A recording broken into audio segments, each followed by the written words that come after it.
Welcome to the Norm Hyperbolic Podcast. We're here to talk anime, video games, and movies.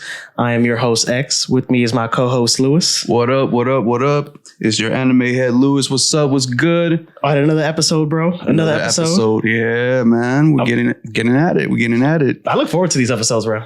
I enjoy it, man. I enjoy the whole thought process that goes into making it. The thought process that goes into actually putting it together. Yes. And then I dread the part where we actually have to edit it. But yes, I do like making these episodes, though. I have fun with it, man. Yeah. How you been? Good, man. Good. Just fucking, getting the podcast out there, doing what I got to do Monday through Friday, and just looking forward to doing this, bro. So this is I hope people enjoy listening to it. I hope people enjoy watching the YouTube because we're just going to keep making these episodes, bro. Yeah, we're not going to stop. So if you don't like it, I'm sorry, bro. It's still coming out. It is what it is. But let us know. Tell your friends. Tell your friends. See if you got a good opinion on it. Maybe, you just don't get on the comments. If you want to roast us, I'm not saying roast us, but I'm just saying if you want to tell us hey, you know what? I don't like this part or this part kind of dull. Let us know. Any feedback. Don't roast good. Okay, don't roast my boy. Don't roast me, bro. But any feedback is good. It is. Is needed because we want to know how we doing. Let us know, Yes. Comment below, hit us up. But how you been, bro? How you been? I've been good, bro. Just chilling, man. Just doing me. Yeah, I'm trying to start the year in a good foot, This is the first podcast episode of the new year, 2023. Yep. And, new year, new you, or same you? It's new year is me, but a more go get this mentality. You know what I mean? Yeah. Yeah. The hustle culture. Yep. Grind. Definitely. Monday through Friday. We got to hustle, bro. This year, 2023. Sunday to Sunday. It's time to hustle, man. So we're trying to get at it. We're trying to boost this up. We're trying to blow up. I have a feeling 2023 might be the year we blow up. We might get out there, man. Maybe. We have a whole year to make it happen, bro. Yeah, can't be slacking. That's not what it's about, though. It's about having fun talking anime. So. Oh yeah, that's true. I mean, I'm having fun doing it, but I just want that feedback. I just want to feel people are into what we're doing too. I'm glad that we're doing what we're doing because it's fun. That's how it starts, right? It's a hobby, but I really want people's feedback into this. Yo, talk to us. Let us know. I want to be part of this whole anime community and I want to be a staple of it. I want to be able to interact with you guys and be hey, this is my thoughts. Or if you didn't like my thoughts, what is your opinions? Let us know. Yeah. Well, no. So let's go ahead and get into it just because we got a lot of good news coming. The topic of the episode is going to be Full Metal Alchemist.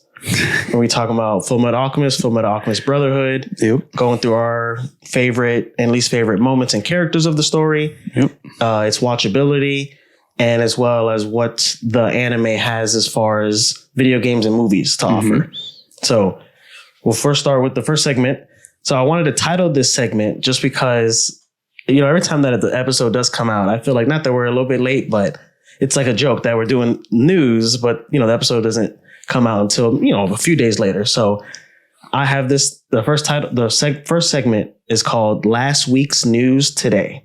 Yes, I saw that. So I saw that when you made that the timestamp. That's what you named it. I was okay, it makes sense. Yes, because we do talk about what's current, right? But then when we do drop the episode, it's already kind of late. So yeah, you're right. You're right. But don't worry about it. It's still relevant by the time it gets to you guys. No, of course, yeah. So go for it, man. Last week's news today, in the realm of anime. So in all media, there's different genres. So anime has a lot of different genres, just like there's different genres of movies and TV shows. Okay. You got your scary shows, your action, romance, comedy. These are different genres. Mm-hmm. In Japanese media, they like to split their content into these two different, they're not genres, but they're more audience targeting. Yeah. One is called shonen, and the other one is shoujo. Okay. So shonen, which we know for sure, and listeners of the podcast might know as well, is considered anime and manga targeted towards boys. So action anime, we know it through Shonen Jump. Yeah. But action and... But that's what it means. Shonen meaning boy targeted towards boys. It's like it's not a genre. It's not slang, but it's like that's what it's considered online. Shonen. That was the first time I'm hearing about it. So it's like okay. So then there's shoujo. So shoujo is anime and manga targeted towards girls. Okay. So like romance, love stories. That's what they say. Not what they say, but that's the target audience. Do they have, how you just mentioned Shonen Jump? Right. Do they have something like that? But for shoujo? They don't have like how, because Shonen Jump kind of like branded shonen. Yeah. That's like, like a movie house that says action movies. Like that's the name. Is their own movies. Production. Yeah. Like their own action movie productions. So that's what Shonen Jump is. Okay. So they do have some magazines and some like production houses that mainly deal with shoujo, but there's no shoujo Jump or nothing like that. So like would shoujo be like what are some animes that I'm thinking, like Fruit Basket? Yeah, Fruit Basket is definitely a shoujo. What's the other one? Sailor Moon is technically shoujo. And there's a lot of so shoujo. Like with these particular enemies, would they not be presented in a Shonen Jump magazine or no? Because that's not their target audience. So they would lose some of their core audiences if they started, going that route.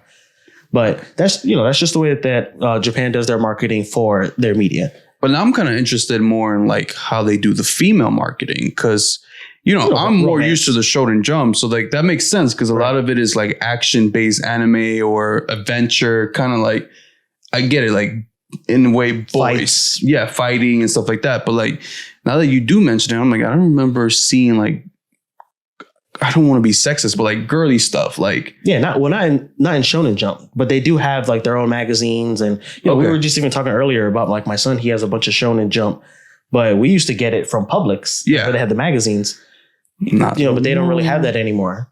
Nope. Not no more. So you kind of have to like, go online and go out of your way, and you've always kind of had to go out of your way to watch anime or read manga, but it was a little bit more available now with the internet. Not that it's too available, but you can just stop shipping it to you. You have to go get it. Basically. Should we start a petition to bring it back to Shonen Jump to the Publix? I'm down with that. Yo, that's where I used to get it. I ain't gonna lie, you're right. That's exactly where I used to get it, and that was the only place I was able to get it. There was nowhere else. Yeah, no, you couldn't really get it at like the library or like the. It was just there, and it was not expensive. Like I just remember getting in and reading like couple of chapters of Naruto before it was even made into a manga. Right. Yeah. Just kind of like a magazine. Glimpse, like a trailer of like what was, So yeah, they would come with like Yu-Gi-Oh cards sometimes. Yeah, the Yu-Gi-Oh cards. Yeah, you're right. I forgot all about that, man. I forgot how fun my childhood What I need you guys, the listeners, to do is to go to your local Publix if you're in anywhere. Because I think, was it just Publix in general?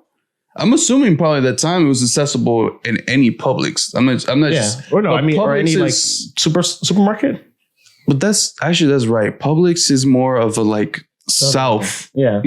I don't think there is a Publix up north. So for you, some of your viewers won't even know what Publix is. Right. So Publix is like basically like your mainstream supermarket. It's not like a Walmart. They don't sell like electronics and stuff like that. It's just a general supermarket like Winn-Dixie. I don't know if Winn-Dixie is like very north or not Yonkers. What is it called? Oh my God. I'm like drawing a blank on the name of these chain supermarkets. Yeah. So like there's like specific ones for up north and there's specific ones for down south here. And since we're based off in Florida, our main one here is Publix. Yeah. And then of course we do have Winn-Dixie. I know we're starting to get Aldi. I don't know if Aldi is something that just came from up north coming down here now. Yeah, but they're not going to get the Shonen Jumps. No, they're not. But when we used to get it, it was through Publix. So it was through that Go to your local grocery store. So if you know Publix, getting the Shonen Jump magazines. Back into the selection. That would be great. So I bring it up because Cowboy Bebop is one of those animes that came out before it had a manga. Okay. So, it's very rare, but it happens sometimes where, the anime will come out and then they do the manga. Most of the times it's a manga and then they adapt it into an anime for animation. Yeah. Just because it's easier and quicker to make the manga than it is to like draw and animate. But some anime scholar on Twitter saw the top 25 anime list that the IGN put out and made a comment or whatever that Cowboy Bebop was one of the only shoujo animes that made the top 25 list. And for listeners of the podcast, me and Lewis went through the top 25 anime list in the first episode. Hold on one second. So you're saying Cowboy Bebop is a shoujo anime? Right. Yes. Really? Technically, it's considered a shoujo. Really? Yes. Huh. So it was meant for girls. Not meant, but like... But you're saying like it's more targeted for female viewers. There's evidence in it's not like it's not the genre. So the genre is still neo because it's still like cowboys, adventure, the shooting, the action, fighting. Right, but there is each character has like a love interest that either didn't go over so well or they have to reconcile it. So there's a lot of love stories that are in that show. Mm-hmm. And so I have some evidence here. Okay, go for it. So they put out the follow-up manga. So it's not technically a spinoff, but it's not really like a continuation either. Mm-hmm. But it's like kind of like a one-off, kind of like those Naruto stories that they're making right now, or that they've been making and continue to make. It's called Cowboy Bebop Shooting Star. It went for 2 volumes on a shoujo magazine, monthly Asuka Fantasy DX. So something like that would have been like maybe made into like a movie like Mugen Train. Okay. Or they would have done just a straight second season, like Fooly Cooly. So yeah. And so it's the demographics. It's not really a genre, but there's an argument to be made that, you can consider Cowboy Bebop as a shoujo. Because it is, it's like a love story. And Spike doesn't really like have feelings for Faye, but they don't like each other and they learn to love each other, or not love each other, but like tolerate each other. And there's just a lot going on in that. It just like any kind of good movie, you kind of need a little bit of comedy, a little bit of action, a little bit of romance, a little bit of heartache, to really like get out there. And Cowboy Bebop is just one of those animes where it is just so good, and it does cover a lot of different genres and not politics, but even though there's politics in it, covers a lot of emotions. No, they do. Like all animes have to like adhere to that. Like a lot of good ones. Because that's the only way that you capture an audience is through those emotions. Yeah. So you gotta have a little bit of everything, like the romance, like you said, the heartaches, a little bit of the action, a little bit of the comedy. So a little bit of everything. But still, I'm surprised that you're saying that Cowboy Bebop was actually a shoujo thing. So it's interesting. It is very interesting. Yeah, I would like to revisit it. I talked in the first couple episodes of the podcast that I just rewatch it all the time. So I would like to watch it with those eyes. With that mentality of it being like a romance. Because how you see on YouTube, like they'll cut a trailer for something fun and then just play some dark music and make it into like a horror. Yeah. So, I'm sure you could just do the same thing. Interesting. But yeah, so that's in the realm of anime. For video games, and so it's not hard to pull news every 2 weeks. I just want to make sure that we're only reporting anything that's like really interesting to both of us and maybe like the listeners. Yeah. So for this, I was torn between 2 topics. I'm going to give you the one I decided on, and then the one at the end, and you let me know. All right. I'll let you know why I decided on each one also. So there's an original Pokemon novel translation that came out that recently revealed why it's legal for Ash to, get up and leave his mom's house at 10 years old and start his career as a Pokemon trainer. He's like, I'm 10, Mom. I'm 10, I'm an adult. Can't tell me what to do. I'm a Pokemon trainer. I'm leaving the house. Yep. I'm going on an adventure. Yes. I'll be out for years. Call me. It's just super weird. Like at 10 years old, not 13, not 15 or like 18, 10 years old. So it kind of like, is this like you kind of going into like why they chose that age specifically, like 10 being like, yes, you're officially an adult now. You're capable enough to go on your own, survive, feed yourself, become a Pokemon trainer, pay taxes, fight people, go to hospitals and heal yourself and Pokemons. Yeah. Be out in the woods facing these like horrifying Pokemons. that can easily kill you at any time. And at 10, you're like prepared for those decision makings. Got it. Why 10? So the short answer is because that is basically the law of the land back in where the story takes place, 20th century Japan. Okay. There's a law called the Primary School Graduates Adulthood Law, PGAL for short. And that law basically just makes you an adult at 10 years old. And I'll go into the translations and why I think basically they also did it this way. Well, one, because of like the audience. It's just 10 years old kids watching Pokemon. So you want to be, like Ash Ketchum. Look, I'm going to be honest with you, man. Watching Pokemon at my age, which I was probably like, maybe what you were saying, like 10, 11, 12 around there. I've never once thought about like, hey, mom, I'm going to head out and adventure to see if I can find fucking Pokemons and shit like that. No, like, you never wanted to? I mean, I was like, man, if this school thing doesn't work out, I can just be a Pokemon trainer. That's what you were really thinking when you were watching Pokemon. You were like, man. Yeah, I was like, I'm already 13. I'm already 3 years late. 3 years too old for Pokemon. I'm already 3 years too old to be a Pokemon trainer. My prime is gone. I'm just, no, but what you were saying, it does make sense. Because if you're thinking about it like in the old eras, like especially in Japan was really big with farming. Planting rice and all that, right. You know what I mean? Yeah, so that's part of it. Having your 10-year-old son coming out there and actually helping you in the field kind of considered you an adult. Right. There's no child labor laws. Exactly. So I kind of see what you're saying there. So, okay, that makes sense. And if you pay attention, a lot of like the grassy fields kind of has that feel of like back then when they used to plant the plants and it used to be like a layer on top of another layer of like land. And it'd just be like a bunch of rows of like whatever they're planting. So it kind of resembles Pokemon in a way, like the actual landscape. Yeah, like farm community. Yeah. Yeah. Well, so here's the line. Go for it. This is from the novel. This is translated into English. As for the April after your 10th birthday, this is Ash's mom to Ash, you are able to gain a Pokemon license and carry Pokeballs to capture Pokemon. All adult rights are granted. If you were to steal something from the store, the consequences would be more than just the shopkeeper getting mad at you. The police would arrest you. That's mainly why I think that they let them be legal, just so they could arrest them. They go on to say you can strive for higher education or take over the family business, like you were saying. You're free to search for a job you like as well. If they were so inclined, a boy and a girl could even marry without parent consent. You are considered an adult down to the details like traffic violations, and you pay taxes like an adult too.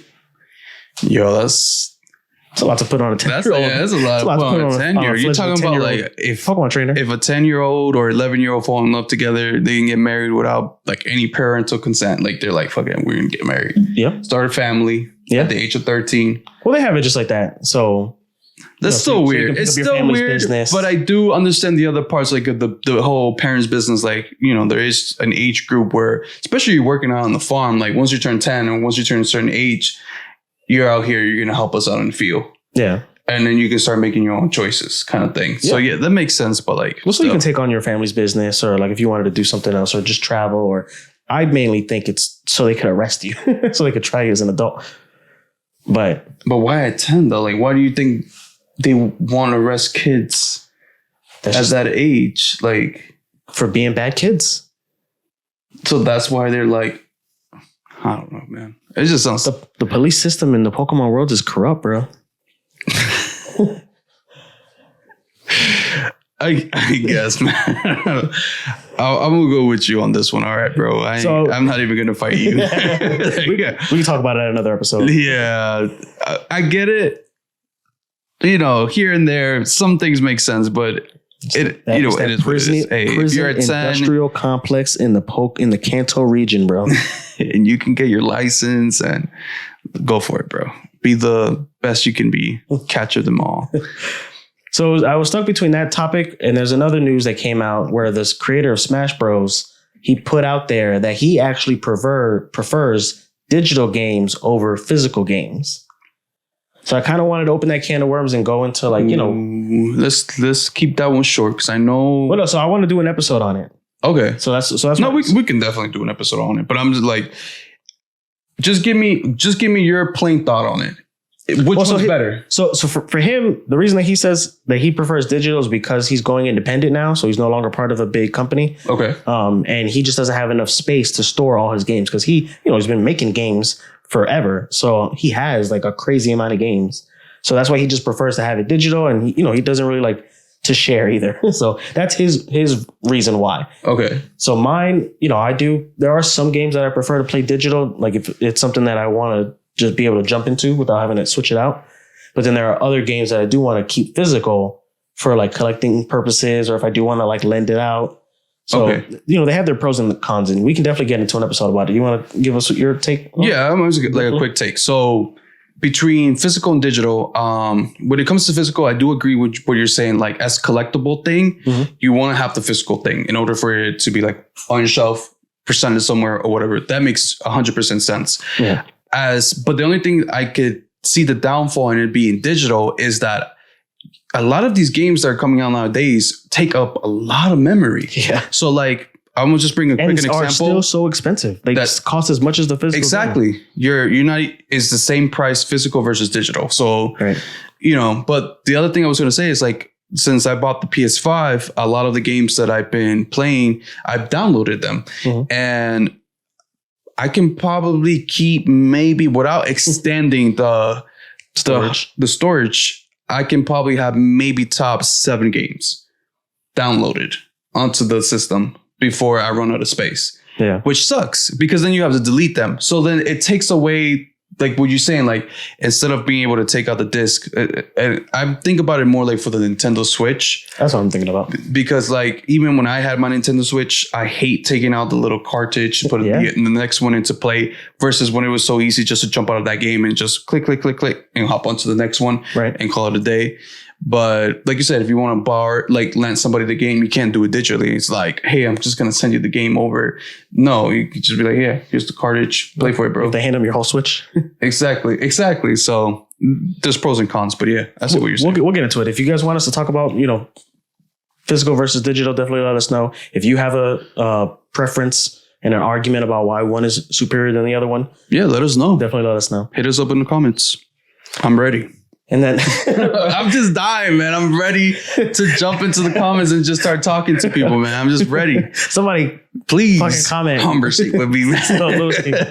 He needs to know if you guys agree with him on if PlayStation 2 is the best console. Hey, I put it out there on the video. He did. PS2, the most sold out console. So far, nobody's backing you up. Nope. So we're at a stalemate. That's true. Nobody's backing me up, bro. I need somebody to back me up. All right, so in the last leg of the news, in the realm of movies, also very brief, is the movie Avatar, Way of Water. So it came out recently, or maybe not recently, at time of recording. It came out like a couple weeks ago. And it did very well at the box office, crossed $1.5 billion. Did they reach it? $1.5 billion. Okay, so they reached their goal. Yeah. Because I know they had a goal of reaching to make their money back because they spent like a shitload of money. So yeah, I did see it. I did contribute to that 1.5 billion. They got 10 of my dollars, and it was reported to cost 250 to 350 up to $400 million to make. And you double that for marketing. That's like almost $1 billion worth, for a movie. So it made 1.5. It's still relatively new. So I think it is going to exceed its goal. Okay. The movie is super long, at 192 minutes, 3.2 hours. So you don't get as many showings in a day as you do. So maybe that could be why it's also taking so long to get to where it is. So I just have one question. Yeah. You've seen the movie, right? I saw it, yeah. So I just have one question. Do you believe or do you think that these movies or the Avatar movie has to be this long? So I was arguing. Is it necessary for it to be this long? I wasn't arguing, but I was offering. So I'm not a contrarian, but I do like to argue, just to see both sides. I feel like it could have been handled in a series, like a 6-episode series. So you don't think it should have been a movie to begin with? I wouldn't have seen it, though, if it was a series. If they had Avatar, like the show that came out on Amazon Prime or whatever, I don't think I would have watched it. I watched it because it was a movie, and it did feel like a movie. I felt long. Like whoever's telling you it doesn't feel like 3 hours, the time flies. No. They're lying to you. It is long. Even the Avengers movie, a movie that I really like, felt like 3 hours. Like it felt like 3 hours that I was enjoying the whole way. But no, but that's the thing. Because with the Avengers is like, there's so many action scenes. It's like bam, action. Like maybe a little clip of them talking, putting a plan together, then bam, action. But with the Avatar, it's like... It's too long? It's too long. Yes. And the reason I say it's too long, it's not like, oh, there's a lot of fillers, like empty space, just dragging shit on. I feel like the reason it was long is because they really, truly want to show you the capabilities and how beautiful the world Avatar is. Yeah. By showing you like how the fishes look. Because did you see it normal? I saw it in 3D. I saw it normal. Okay, you gotta see it in 3D. Okay, I feel like that's the only way you can watch Avatar. You really have to like She gives me a headache, bro. I don't know, bro. Like I usually don't like 3D and I don't watch stuff in 3D. But hold on a second. I usually don't like 3D. But with this one, it was nice. Like I believe it. The color, the saturation of the color, the fishes coming onto you, the waves, the water, like it is a beautiful movie. Like it is perfectly animated. Like whatever they use, it's on point. And I get where the 3 hours come from. Like they're just trying to show you how beautiful this world can really be. Yeah. Between the first one, which was in the forest, and then you got to see like the shadows, the leaves, the animals, and now this one's based off water. So now you get to see the ocean, the whales, fishes, the whale, like everything. You know what I mean? So I do get that part. Like it's a 3 hours of just, let me show you how beautiful like this world Avatar really is. Yeah. But I feel like maybe there could be two versions, like the abridged version. Like, yeah, like because a lot of it is just them like swimming. So for me, and showing you for me, water. Not that the story. So I didn't like the first Avatar. I'll just be very like upfront. I didn't like it because it seemed a little bit too bland. And I watch anime, so blue people like catch up. Like there's well, they wouldn't be the first blue. You got Smurfs. Yeah. Oh yeah. Yeah. Why would I watch Avatar when we got Smurfs too? Yeah. Right. No, but I wasn't really like captured by the world that was Avatar the first time around. It was very like, I got it. Like it was this very simple story. So I actually fell asleep in the theaters the first time I watched it. And then I had to watch it again. But with this time, it is really nice and you do luxuriate in it a lot. So it is like real beautiful, like how you're saying. So for me, if they tighten up the story or if they tighten up the movie, I'm not really in it for the story. Like I'm in it to hang out with the whales. I'm in it to, see all this. It's a very simple story. So I think that's what it has going for it. So you like the environment more than you did the story? Yes. Okay, I got you. So I like the story, kind of. But it's the story is so simple though. That's the problem. Like, I feel like if they just based it off the story, Demon Slayer, like that, you think the story is too simple. Exactly, but then it's the animation that makes it the graphics, the way they draw it, the way they animate it. It's the beauty in it. Right. That's what I like. The same thing as I say it as Avatar. Like the story is kind of bland. It was sad. I mean, like they caught a tear from me. Towards the end, when his son died, I was like, okay. Yo, spoiler, I had to wipe that off. Spoiler alert. My bad. I mean, if you haven't watched it yet, the movie's been out for what, like 2 weeks now? That's it, bro. It just cracked $1 billion. Hey, man. We'll edit the spoiler out. We'll put a spoiler alert on the bottom. We'll let you know, hey, a spoiler's coming up. Yeah. But still, like they caught a tear from me. So it was pretty sad. But like I said, the story it's okay, but yes, like you said, it's the world that they're like amplifying, and like there's literally like maybe 2 minutes of them just showing you what's in the water, like how does the sun reflect from the water and how blue it is. Well, so the reason I bring it up is the next movie, Avatar 3, the title's not confirmed. It is set to release next year, 2024 in December.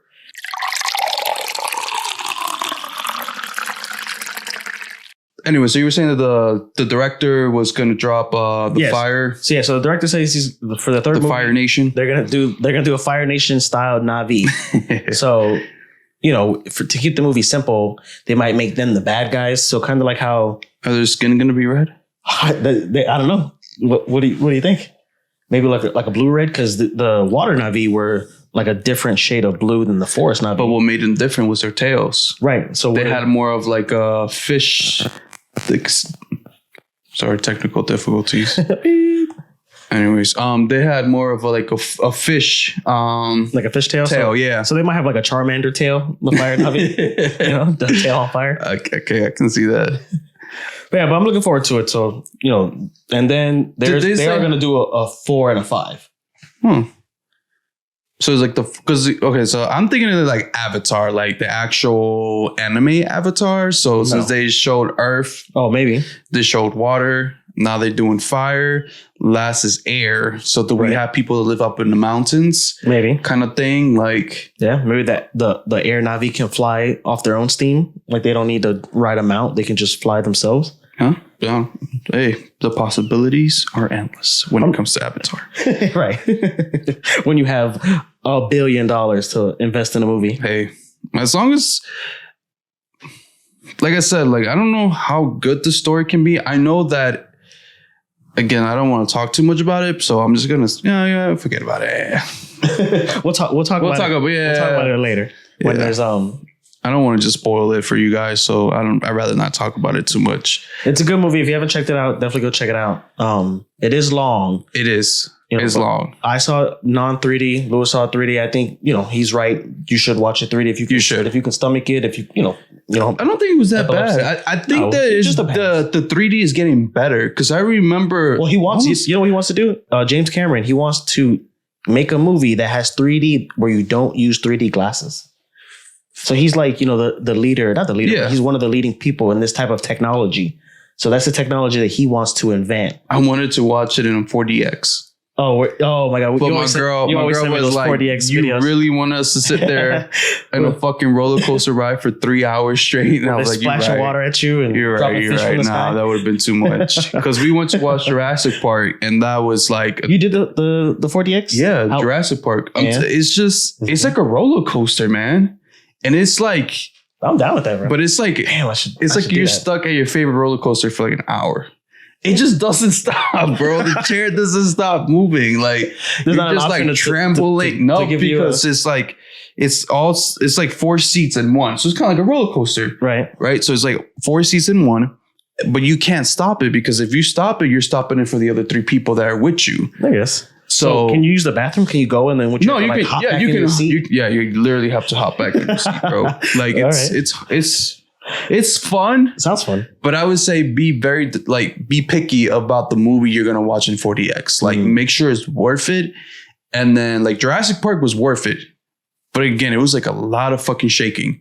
And if you're going to eat popcorn, you're fucking screwed because that shit is like literally bouncing everywhere. And if you're going to drink something, bro, I'm just saying 4DX is fun. Just choose a movie that maybe is not too long like the Avatar. That's what I'm saying. I don't know how somebody can just sit there for almost 3 hours, like just fucking rocking chair and shaking you and vibrating you. Yeah, I don't know if I can do that. But for the 3D, it was really actually nice. I think it was meant to be watched in 3D. Yeah, no, for sure. Yeah, so that's last week's news. Last week's today's news. Last week's news today. Exactly. Which is then it's gonna be a week. It's like last week's today's news, but you guys are gonna get it like a week later. Right. No, yeah, it's last week's news today. Oh wait, is this current news to us? No, this is for okay. I'm getting confused. Okay. All right, go ahead and break it down for me, bro. This is today. So me and you in the present. In the present. Okay. Are reading this news. So this is today's news. Today's news to us. Okay. But by the time our listeners listen to it, it'll be last week's news. Okay. I thought this was last week's news for us today. No, this is today's news. Too late. I'm casting a spell into the future. All right. That was pretty funny. Okay. So the meat and potatoes of the episode. What are we talking about today, bro? We're talking about Full Metal Alchemist. FMA for short. FMA. And Full Metal Alchemist Brotherhood. Yes. FMAB for short. Yep.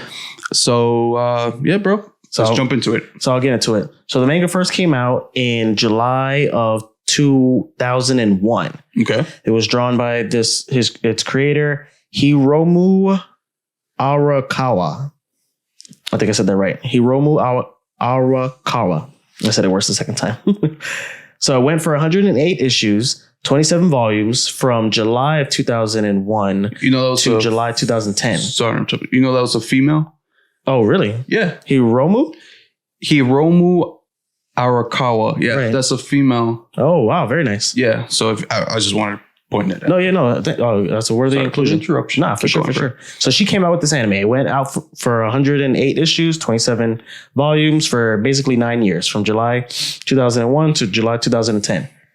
Then they came out with the anime October 2003 that ran for a solid year with 51 episodes to 2003 to 2004. Yes. It debuted on Adult Swim, but not Toonami, November 2004, a month after it finished in Japan.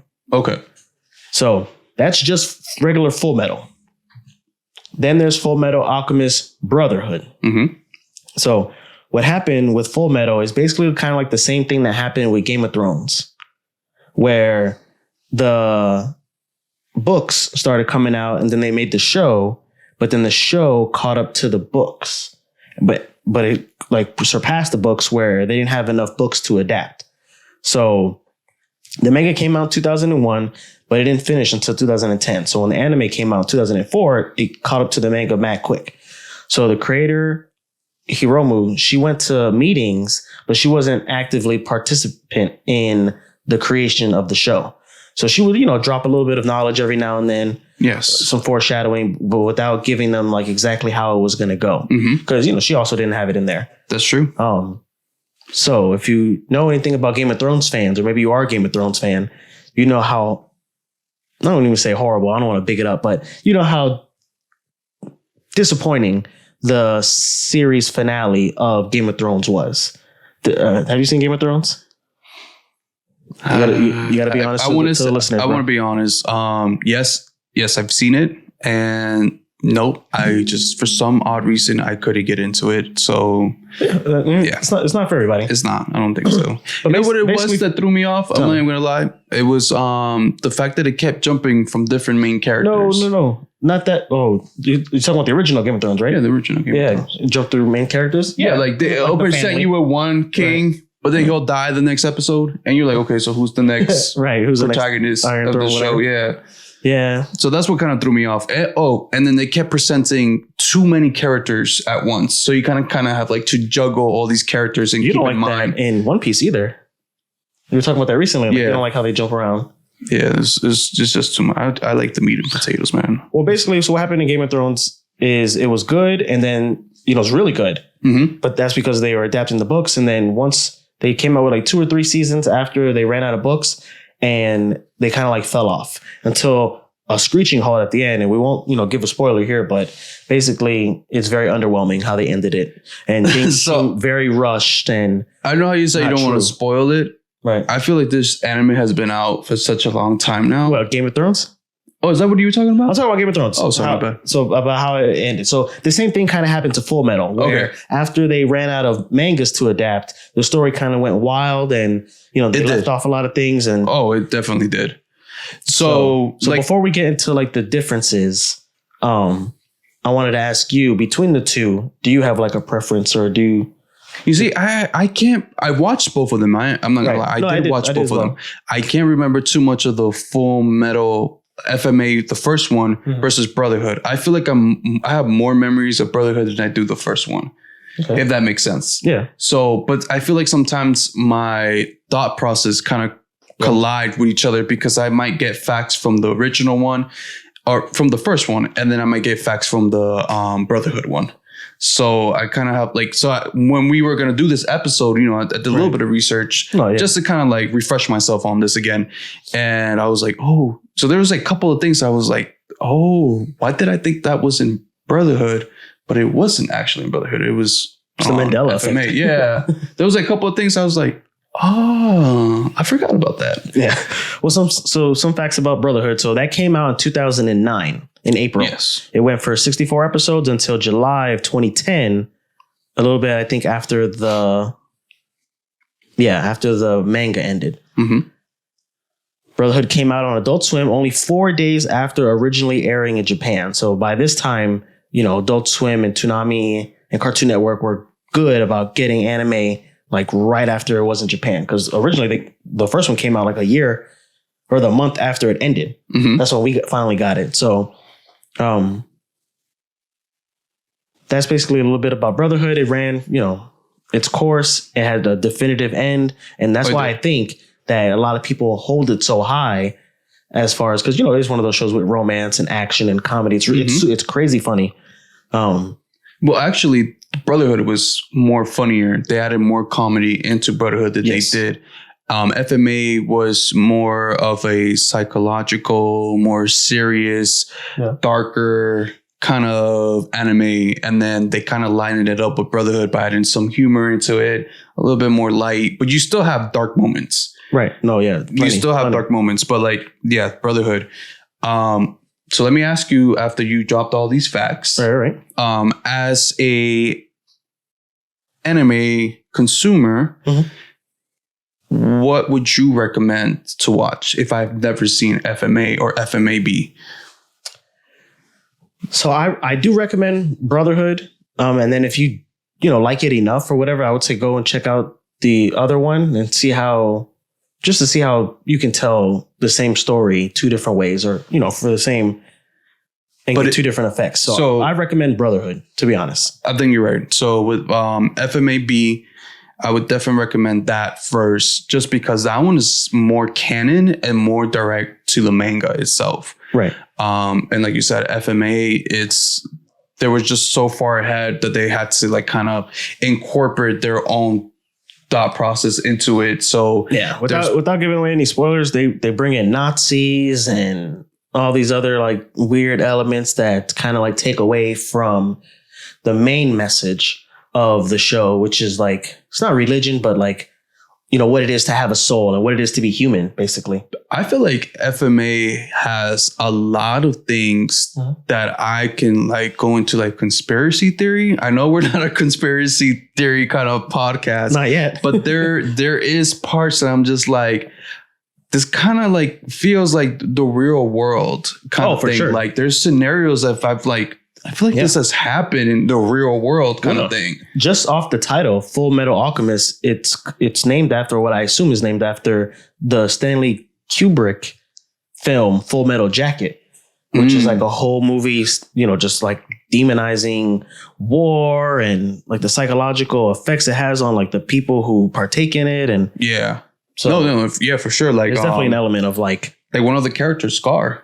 Yes. How the war affected him so hard. Yeah. That technically he became like a terrorist. Right. In his own demeanor, in his own eyes. Yeah. But he was the hero of his story. Oh, for sure. You know what I mean? Because again, it's like two points of views. It's just like, and again, like I don't want to, this is not a conspiracy, a podcast. Just go ahead. But it's just the vibe that it gives. Like, Scar, the way I see Scar in the real world is him being like Muslim or Middle Eastern. The way his color is presented too is he's like more of a brownish color. Yeah. So that's the way I kind of see it in the anime, as him being like this Middle Eastern, and his country was at war and he lost a lot of people. Then he came to basically this side of the country and he started attacking people and destroying things. But like you said, in his eyes, he was bringing justice for his people. Yeah. But in the eyes of what was going on there, he was a terrorist. He was this person that needed to be stopped. He definitely did need to be stopped, bro. Like he was going for revenge. Like when he woke up, he killed the people who were taking care of him just because he was like in the state of rage.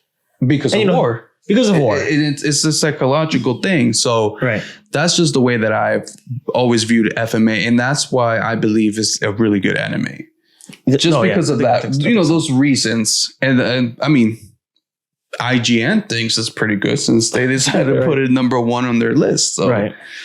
No, so I do recommend it. If you like flashy action, if you like a good story with twists and turns, funny and loving characters, then I think you will like Full Metal Alchemist. As like your beginner anime. Or if you are a fan of anime and you have, you want to grab somebody else into this cult that is like anime and watching anime and having an appreciation for anime. Huh? We're a cult. We're a conspiracy theory podcast and a cult. Oh God. Yes. We're slowly trying to get followers to join our cult. Now I think Full Metal Alchemist is a good introductory anime. Some people say like Death Note. I do think that, that it is like real world enough, but I would disagree with you. With Death Note? No, I would disagree as it being like I feel like Full Metal or not even that. I just feel like, what are you talking about? Because I was watching and seeing some things, and like I know we talked last episode about like recommending an anime to somebody who's just getting into anime, right? But I would say like, I know FMA is a good anime. It is. No doubt, hands down, a very good anime. But I would not introduce that. I don't want to be like, hey, just because I think that when people are getting into anime, you kind of want to maybe give them something that has a little bit of humor into it. Because Brotherhood has humor. But it doesn't have that much. Like I would, if somebody came up to me and said, hey, what's a good anime? I would probably recommend One Punch Man. And the reason why I would say that is because one is simple. Okay. It's easy to understand what's going on. It has humor and it's kind of like cartoonish. So it's kind of like everybody has watched cartoons at a point in their lives, right? And, as a kid, you enjoy it. Maybe not so much anime. So it's like if I can get you into that cartoon vibe, but bring you into the anime world, such as like One Punch Man, how a lot of it is like more humor than anything else. But it's more easier to understand. It's easier in the eyes. It's easier to process. Like versus if I said, oh, you should watch what was that? Death Note. Yeah. It definitely depends on who you're, if you have somebody who likes horror, you would give them the horror anime. If you like someone who is looking for something a little bit light and you don't have to like pay attention too much and just enjoy it. Yeah. Then you like a One Punch Man. But I think as far as like for all genres and all kinds of like facets, or maybe someone who looks down on anime and says like they can't keep up with The Sopranos or Breaking Bad or Game of Thrones, I think this is like a good one to have in your pocket to recommend. If you've tried other things, you've tried what you think this person might like, and they're not really getting into it. If they like sci-fi and like, it's not really a lot about war as it is about like the military, I mean, they do have parts of military. They do have parts of war in it. But like, to me, it's just like, if I'm going to recommend something, I think I would just recommend something light. Yeah. And just be like, hey, watch this. It's light. It's easy to comprehend. You don't really have to put too much thought into it. Just enjoy the comedy. Just enjoy the action. Enjoy the fights. And then like, come back to me. If you liked it, I can give you something a little bit more complex. Right. No, I definitely feel that. But they do a good job of blending science and religion and the military. The show is also great because it has an ending. So most animes like Naruto, One Piece, they just run forever. So this one did have, and the ending was good. It was good. And Brotherhood, it was satisfying. So depending on, if the person you're recommending likes shows that are complete, or if they like to have like a lot of episodes to look forward to and binge, then, you might get, your mileage might vary depending on what you like. Yes. So that's basically the shows. Do you want to get into like your favorite characters and character moments? Because I'm a fan of the show, but I'm not a super fan, a mega fan. So I do have like my little opinion on it. So I'm trying to think like of a good moment. I feel like there's the classic moments. Yeah. I think the only moment that like when I hear FMA come to my head is the moment where it's, again, if you haven't seen it, there's just going to be spoilers. There's just no way we can talk about this without not spoiling it. You know what I mean? Because there's just going to be, I'm going to talk about a part. The anime has been out for such a long time. It is what it is. I feel like at this point, I'm not going to lie. 20 years. Yeah. So it is what it is. But the moment that comes Tell us who dies, Lewis. Go ahead. Drop the damn spoiler. So, Edwin and Alphonse, they decide they stay over the night over this. He's kind of like he's part of the military, but he's more of a scientist guy.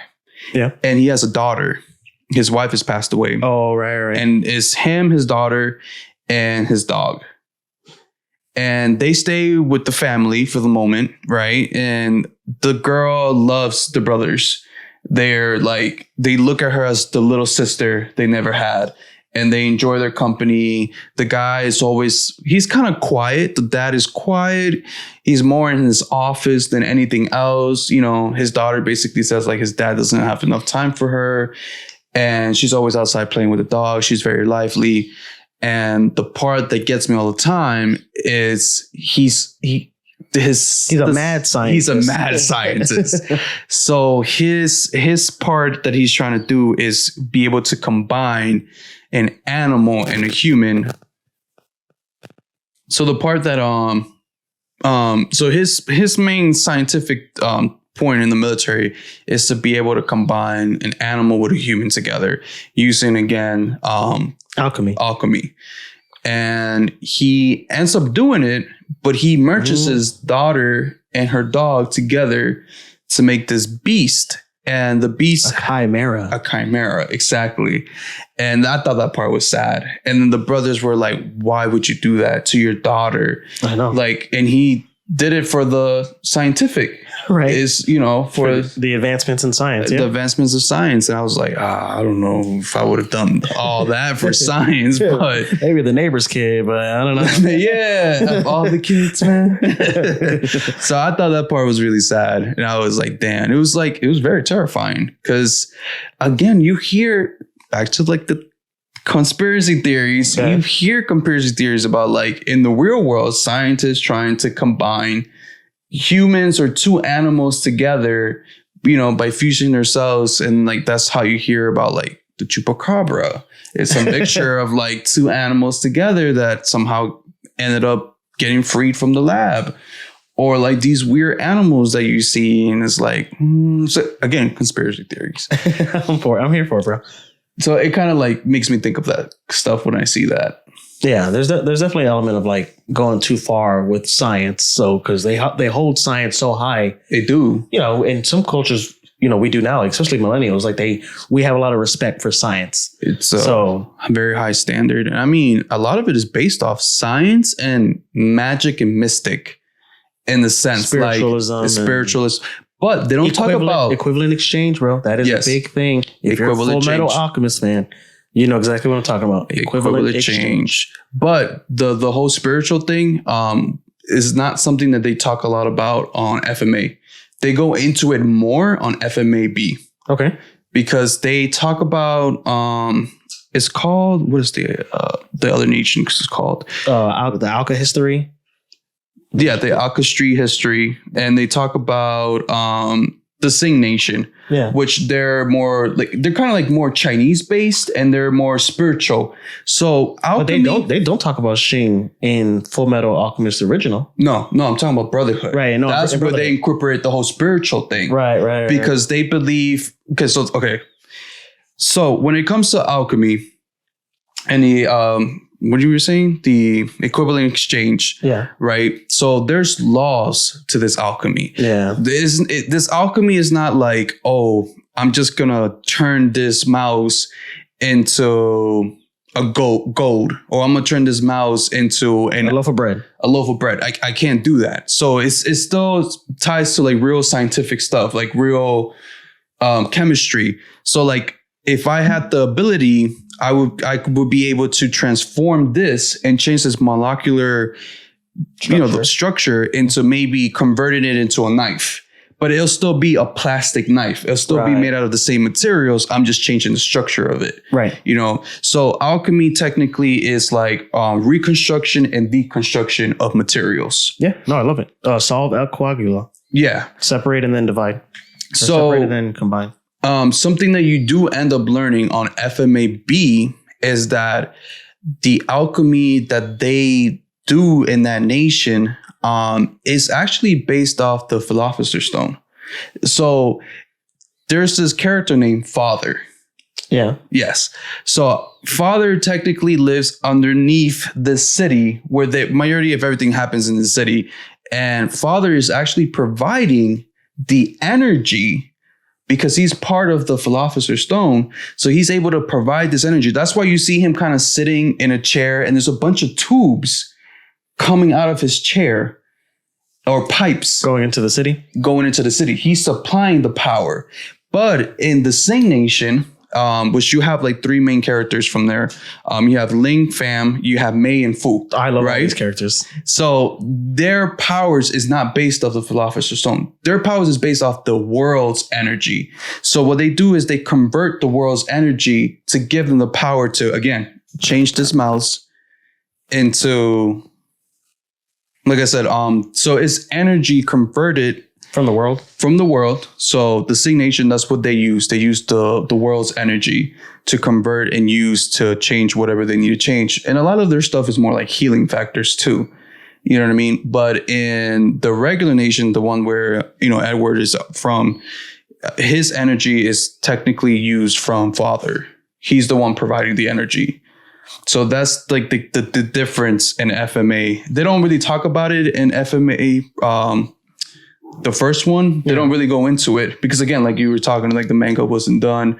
So a lot of it was kind of like them filling it in as they went along. Yeah. But in Brotherhood, they talk more about it. They go more in depth about like the actual chemistry and the actual, mystic vibes into it too, because there's also the second dimension where God lives. Yeah, the truth. Truth. God. AKA, God. Truth.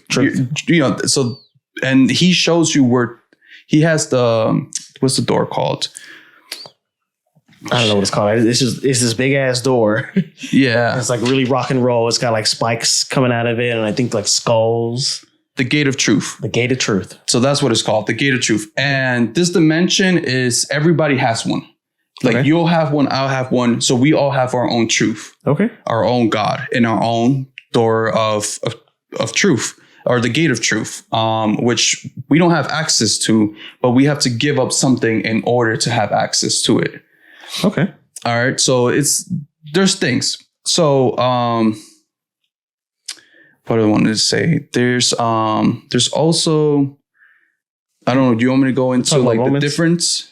Yeah. Or did you talk about your moment? Sorry. No, I mean, so that's what I'm saying. So I don't really have too many moments. Just a lot of fights, like Colonel Mustang and Armstrong versus Scar for the first time. Mm-hmm. That's pretty dope.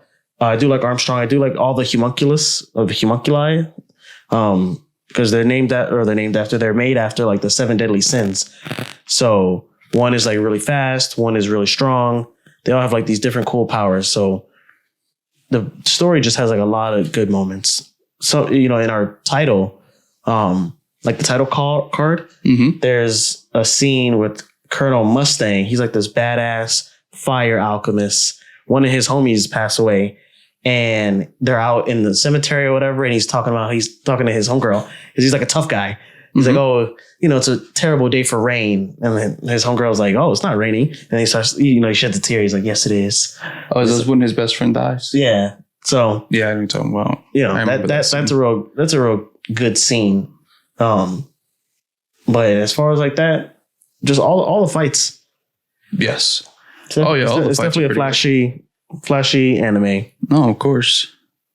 But, you want to go into the differences or? Yeah. Where were you at? So there was a couple of like differences. So with FMA, again, there's no Sing Nation, so they don't talk about the spiritual part of it. Yeah, the alchemy history. And you don't get Link Fam, you don't get Mei or Fu. Right. So they're not on those, but you see those characters on Brotherhood. Yeah. Another thing is the homunculus. So in FMA, the homunculus are made by a failed human transplantation. So that's how they're made in FMA. And FMA-B, the homunculus are made through the power of the Philosopher's Stone. So that's how they're made. So that was like one key difference there. What was another difference? Oh, do you remember one of the homunculus named Sloth? Yes. the fastest one. He's like the fastest one, but his name is Sloth. Yes. And he's fat. And he's fat and bald, big and tall, fat. Yep. All right. I don't know if you remember this, but in FMA, it was a woman. Sloth was actually a woman. I don't remember that. You don't remember? Yeah. He was actually a woman, and he was able to. So in the anime, Sloth was actually a woman. And one of his powers, he was able to like transport his body or change his body into water. So again, like I'm so used to Sloth being this fat, bald guy that was saying, "Can I eat him? I'm hungry." Like always constantly wanted to eat everything. Yeah. So that's how I remember Sloth. But in the original or the first one, he was actually a woman. And there was no actual father in FMA. Only in FMA Brotherhood. The main the main evil person in FMA was actually a woman too. And her goals were different than FMA Brotherhood. They both had different goals. As far as world conquest. Yeah, as far as world conquest. Yeah. So there is a lot of like key difference between the first one and the second one. Okay. And the good thing about the second one is that they also talk more about like Scar and his history and his like background than they do in FMA on the first one. So there's a lot of key difference. It just adds to the, I won't even say fact, but the consensus that FMA Brotherhood is the superior one. Yeah, it's way more canon. It's more, and it's like I said, like FMA was like, they were making it, so there is parts that relate to FMA Brotherhood, but then they get to parts where they're not caught up with the manga, so they just kind of put fillers, they kind of put their own thoughts into it. But I would definitely, so if, like you said, watch Brotherhood first, and if you like it and you want to see like maybe a different spin-off of it, then watch FMA. Yeah, because they're not that they're not going to come out with it again, but it looks like there's no plans to like bring it back. Oh no, because it's done. Because it's done. It's complete. It's a complete story. It ended. So it's done. Yeah. But no, FMA is a really good anime to watch. And it's just a lot of things in it. Like I could talk about it for like hours. Like there's parts of like, there's like to make the Philosopher's Stone. Philosopher's Stone. Yeah, there's a huge sacrifice that you have to make. Yes. And it's so funny how there's a part in the show that they show like a map of every single place that they had like a war or some type of like massacre or something that caused a lot of people to die. And eventually, if you start mapping it out, like all these places and all these points in history where there was a massacre, it then turns into an actual transmutation circle or sign. So it's like they picked certain place specifically to kill a certain amount because you need like, I think like 1,000 souls in order to make the stone. I think just like one soul. No. You need like more. I know they do like 500,000 souls like in the beginning, but I mean, it's a heavy price. It's a heavy price to like actually acquire this stone, right? So a human price, like a soul, like a handful of souls at least. Yeah. So then it like again trying to relate it to the real world, you think like, well, what if we start mapping out like all these wars that have happened or massacres or mass shootings, 9/11? You're like, okay, you put like a little tic tac here. This happened here. This happened here. Would that make it into the actual? Maybe was the real world trying to make a stone? Like, and then you hear theories about it, like, like back in the days, like scientists trying to make this stone, fusing chemicals together and stuff like that, because it'll grant you like eternal life or something like that. Yeah, that's definitely an element in the show too. So it's very interesting. It's like I said, like you watch it and then you're like, you can try to relate this to like the real world scenarios and you're like, it kind of corresponds or kind of goes together. Same thing. And one beauty about Scar, that was my favorite thing, was the fact that Scar alchemy was deconstruction. So everything he did, he destroyed. Yeah, I do like that a lot. So that's why if you look at his arm, because half is his arm is actually his brother's arm. that was like reconnected back to his arm, and all the tattoos, it's not a circle, it's like an incomplete circle in a sense, because his power is more deconstruction. So he's basically tearing things apart by molecule. So that's his power. Versus when you actually make the transmutation circle, yeah, it's a complete circle. So you're able to deconstruct it and then reconstruct it to whatever you want it to be. Right. No, I like that a lot. So is Scar your favorite character? I want to say Mustang. Mustang, yeah. I mean, it's between those two for me, for sure. I definitely like the flame alchemy. I liked all that. He's super badass. But I just think that Scar has a richer backstory, and he's got that character growth. He learns to not be taken by rage. So it's definitely between those two. And I do like Edward. So I used to identify with Edward because my brother was like, soft spoken or whatever, but taller than me. Oh yeah, and he was in armor, and he's and then the older brother, but I'm shorter, and then people would always like joke around it, right? Yeah, they did the same thing in the anime, like because he was the brother that was able to do alchemist without the transmission circle. Yes. So they thought it was the armor guy. Right. So they were like, "Oh, are you Edward? Yeah.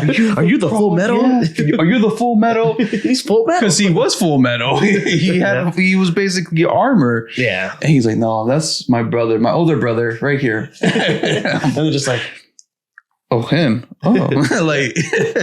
And then he had like the worst attitude ever too about it. Like he hated that fact. I know. And I used to that people would confuse him with his younger brother. Yeah. So I thought that was hilarious. But I feel like there's a character that was like super underrated. And like all the characters from Jing, I feel like can hold their own. Oh yeah, for sure. Oh yeah. But I feel like one of my favorite backstories was actually Edward's father. Oh yeah, Hohenheim. Yep. I love this backstory. I love how he started out as a slave. Right, slave 23. Yeah, he started out as a slave. They're not counting slaves. And then, through the power of knowledge and of course alchemy. But what was the name of because it was that creature, that black spherical creature that was stuck in that circular base or whatever, right? That was actually teaching him all about alchemy and everything he knew. Yeah, I remember. I don't remember his name, but I forgot what his name was. I feel like I have to Google it now. He's the bad guy though. No, he is. He becomes father. Yeah. But no, it was just like I just love that backstory. And it's just so funny how he's the dad that went to go get milk and never came back. I know. There's a lot of that in anime. Yeah, right? I don't know why. It's like, is that a thing? Like just fathers get up and leave? Like he had a whole wife and kids. I mean, he was supposed to be right back. He said, "Hey, I'm stepping up for a little bit." Yeah. Never came back. That's why his sons hated it. Well, Edward hated him the most. Right. Was because he was like, "You left us and then you never came back." Our mom died. And then it was just me and my brother to fend for each other. And now you want to come back? Yeah. Like now you want to tell us the real truth that you're 100,000 years old and you used to live during the slave era and you're like one of the people that created alchemy. I mean, it's a pretty good excuse, though. Yeah, I mean, he has shit to do, He had to find his doppelganger. Right. Yeah, I mean, he's trying to prevent another, genocide or whatever. But yeah, so those are that's basically the sum, or at least our sum of Full Metal and Full Metal Brotherhood. So if you haven't been convinced already, definitely we think you should watch it. Definitely check it out. Recommend it to a friend. I do want to get into the video games and the movies that this anime has.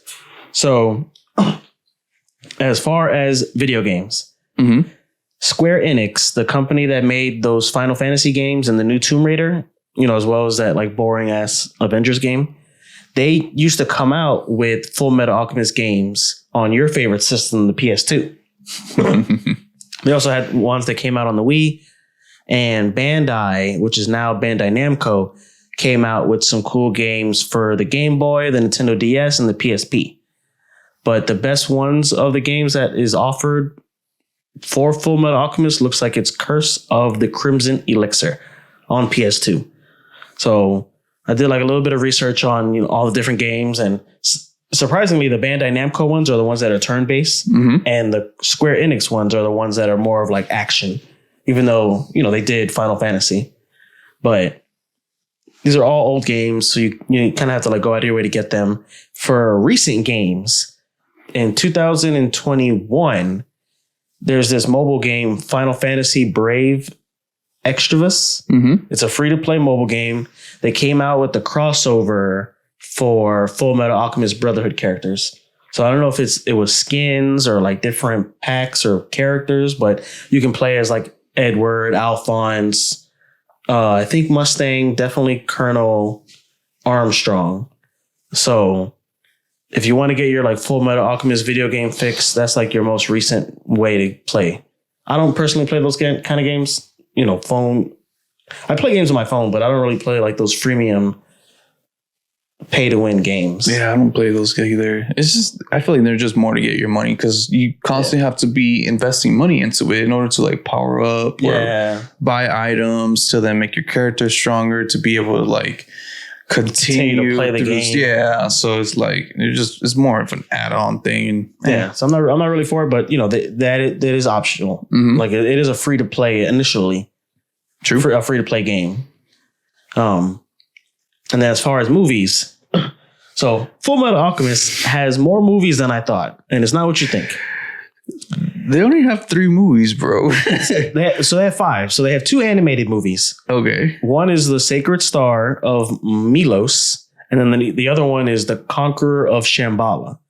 Both of these are considered non-canon because they weren't written, like the story for them wasn't written by the original creator. So a lot of the fans just consider it non-canon. Some fans consider Conqueror of Shambhala canon because it does take place in the Brotherhood timeline, but it takes place so far removed that it doesn't really like affect the main story. So I haven't seen any of these movies. I don't really have an interest in them, but I think I've seen a couple of them. But they're like, it's just hard for me to recall them. But I think I've seen a couple of them. They're okay. Yeah. And then they have 3 live action movies on Netflix. Your beloved Netflix. Don't watch it. Don't watch it? Don't watch it. Bro, we talked about this in the last episode. You were more forgiving. I like Netflix in the sense of like they have a good amount of anime in their library, but when it comes to live action, I'm with you. Like I've yet to see one good live action that like caught my attention. I was like, whoa, they actually transcribed it pretty well. They made it worth it. But like I said, I don't want to get too much into it. I do want to make this into like an episode where we do talk about it more in depth. Yeah. But Netflix does have 3 live action ones actually. And it is called, what is it called? It is called, I know I have it written down. Oh, it is called, where did I write it down? I have it here. What is it called then? The first one is Full Metal Alchemist. The second one is Revenge of Scar. Yes. And then the last one is The Last Alchemy. Yes. So it doesn't, to me, I haven't seen it, definitely. But so you haven't either? So I think maybe we should we'll give it a watch. So you can give it a watch. You let me know. You can give it a watch and just let me know. So it doesn't look offensive. I haven't seen it, but I don't know if I actually ever will. We do want, like Louis said, we want to do a future episode about live action anime because I have a very disdain for live action adaptations of anime, but it just has to be done right. And the problem is that it's animated. So things are like when you do animation, it has a certain charisma. It has a certain demeanor to it, and also has like a certain like creativity. Like you can go wild with it. Right. How can you transfer that into reality when technically anime is not reality? It's they manipulate certain things. So to try to see it in real life is just like, and especially when you don't have the budget to like really do it and you just half-ass it, it just doesn't look right. It doesn't translate right. So for like the real anime heads that have seen it, that actually love this anime, to then see it be live made and then be disappointed by it because it's not living up to those standards or it's not hitting that standard that you want it to hit. Yeah, it's very disappointing. I agree, man. I mean, we are going to have a future episode on it, but at least the effects, just from the trailer, it did look fun. I haven't seen it. We will watch it. We'll talk about it in the future. But those are the only anime movies, or the only movies, both animated and live action, that Full Metal has to offer. Yeah. So as far as like, as well as being a tightly knit show, it doesn't have a lot of like spin-offs and things like that. No, it doesn't really need it. No, not it really. Doesn't need it. It's done and over with. It's good. Watch it, enjoy it. You know what I mean? It's good. I like it, and that's our summary of it. There's really not much more to say about Full Metal Alchemist. You'll enjoy it. You really will. And like, if you haven't watched it, watch it. And if you have, great. Recommend it to a friend. Recommend it to a friend. And if you have something you want to add on or say to us, write it on the comments. I am dying to communicate with you guys. But yeah, just write it down in the comments. I would love to read it and hear your opinions and thoughts about it. We're also on Facebook. So sometimes we do post comments there, like just asking what your general thoughts are. Some people have reached out and, let us know, because I think I made one comment where it said, what's the difference between FMA and FMAB? And somebody wrote, they let us know on Facebook. Yeah, they let us know like their thought of it. And it was basically what you said, like about the manga. FMA was being done while the manga was being done. So they were kind of like implementing shit. And then FMAB was done after the manga was completed. So it was more canon, more true to the manga. So what you were saying was basically what they were saying on the comments. Well, what I want to get into is like any comments that we get, or even positive and negative feedback. We can read that out on the show as well. Oh, so yeah. If you send us a comment, if you send us a message, we definitely want to have like more topics like this. So if you have anything to say that we can add and, shout you out, or, we don't even have to agree with your opinion. We can just bring it up to argue it, or just talk about it and have more of a rich conversation about whatever we're talking about. Yep. So we'll do that. But anything else to add before we go to the next segment of the show? No. I think we covered most of it, and if we didn't, let us know in the comments and we can talk about it some more. All right. So go ahead.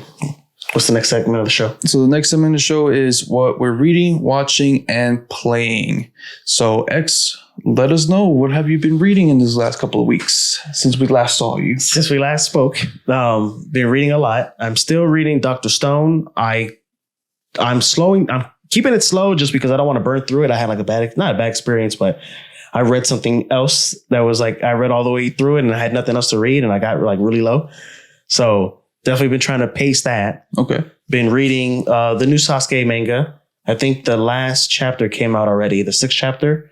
So I haven't read it yet. I need to hop on that. I need to read that. On the Shonen Jump app, it says that there's another one coming out in 12 days, but I'm not sure. I read online that they're only doing 6 episodes, but if they want to continue it or, whatever the case is, I'm definitely down for it. What I've also been reading is One Piece. Because I want to From the beginning? From the beginning. Yes. Volume 1? Volume 1.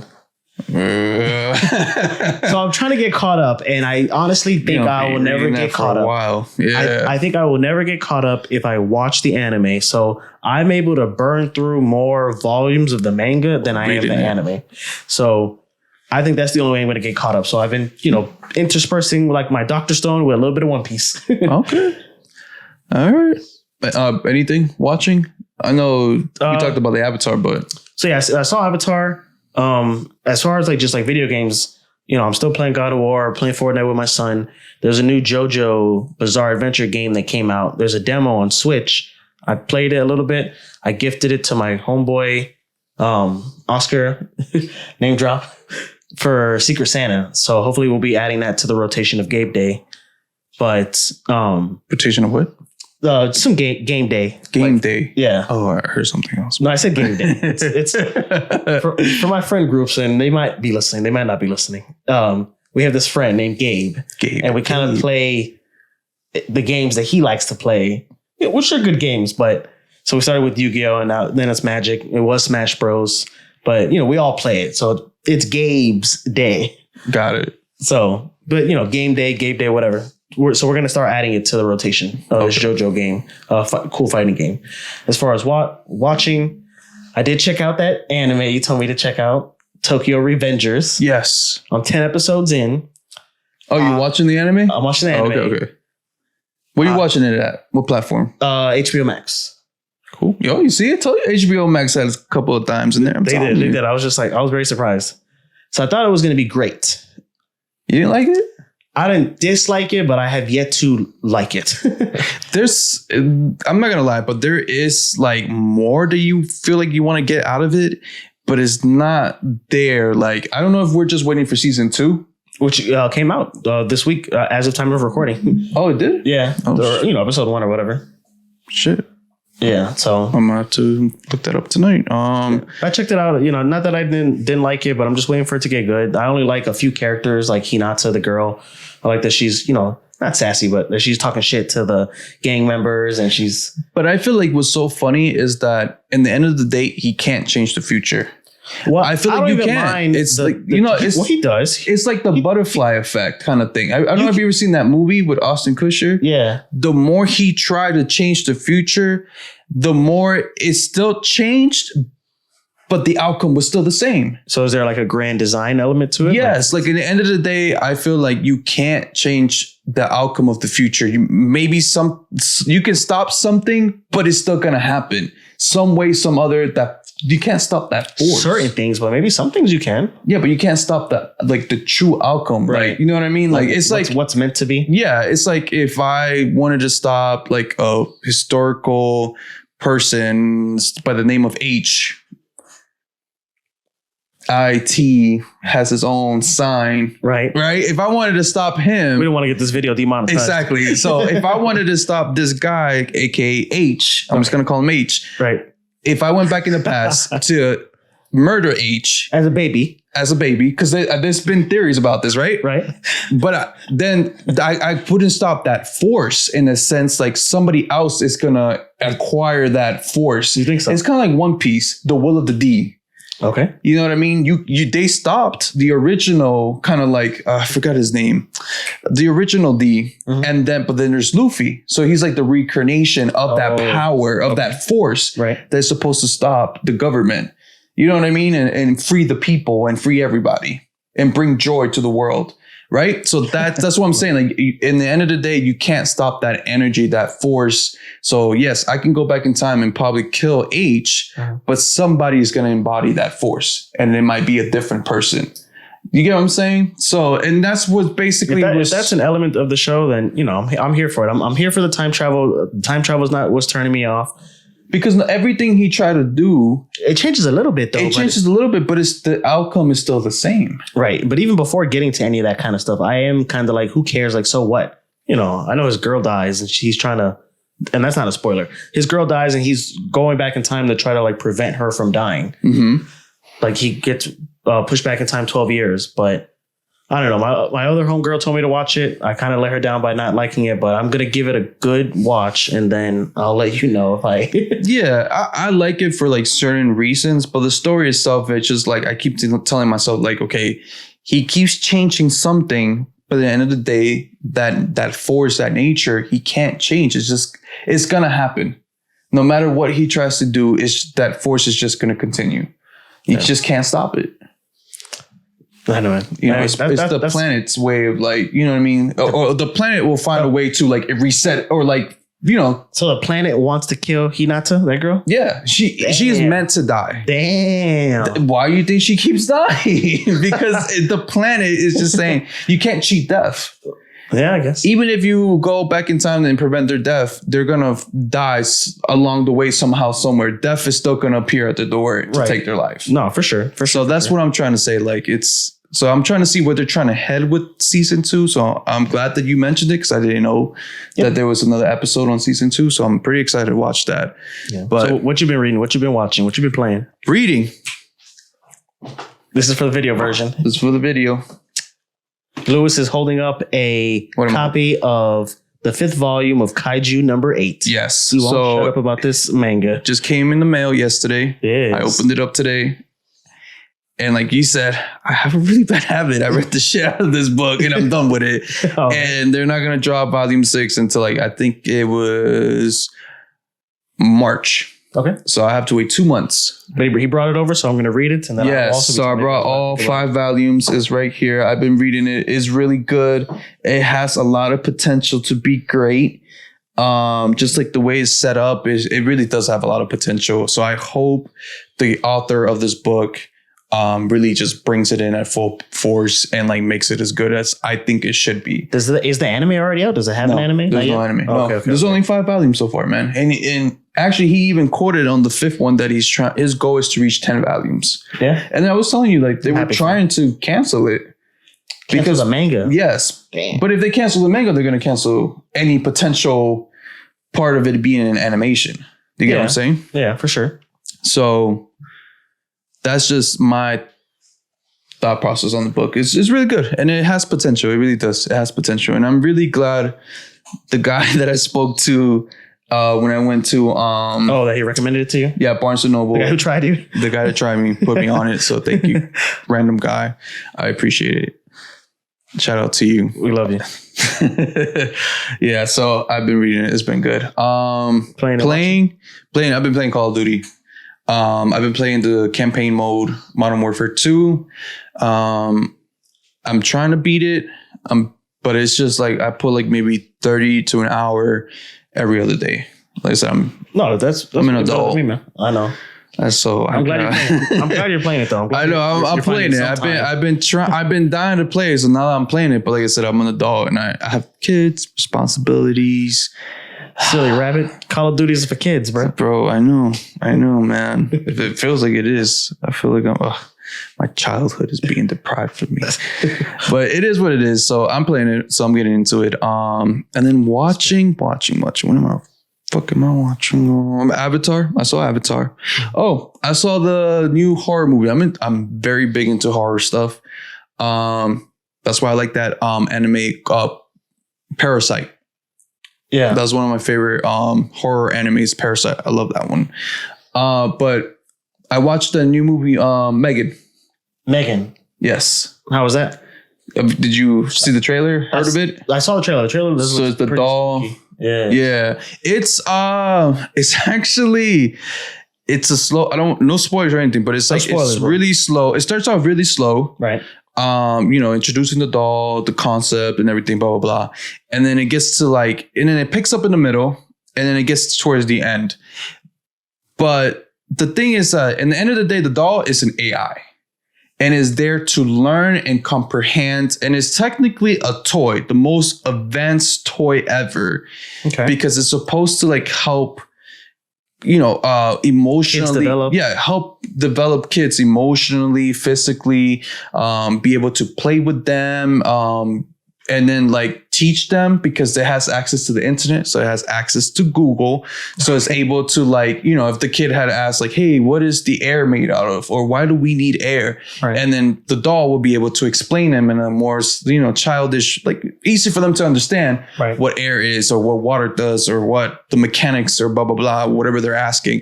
So it's really dope in that sense because I'm that would be a pretty cool toy. And then it shows parts of especially kids that don't have parents or something like that, the emotional side of it, because the doll was able to calm a child down or, make a child laugh, by telling a joke or something like that. And it's constantly learning, getting feedback from the child. So it's constantly adjusting to the child's needs. But then there was a lot of controversy to that. It's so as a parent, that's your job. Yeah. Why are you letting a doll do that? Yeah. So, but the thing that pissed me off the most was that the creator of the doll made this complex AI system, but put no regulations.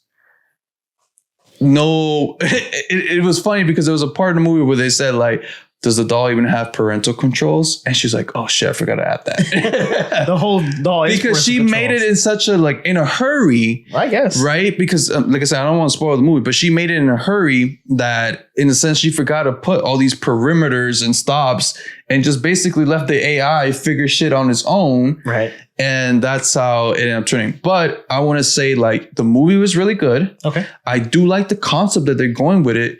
And I feel like this could be the next Chucky.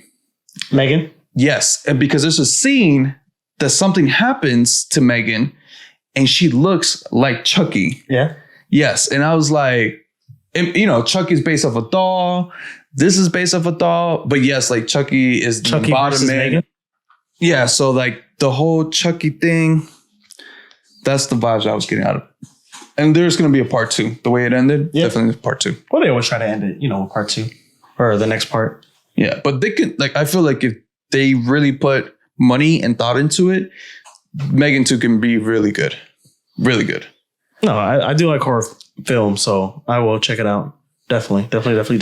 Yeah, but it's not like crazy horror. It's not like I'm going to jump off my seat kind of horror. Well, so it's not gross or anything. It's there just is more of parts like, that's like grotesque, but it's not like, I don't know, like it starts very slow. It's like towards the end that it gets really good, but it's not like Chucky crazy kind of thing. Yeah, no, man, Chucky. Because she's not meant to be Chucky. Like she's meant to help, but it's just the way the AI thinks about the world that changes the way she interprets or the way she should act.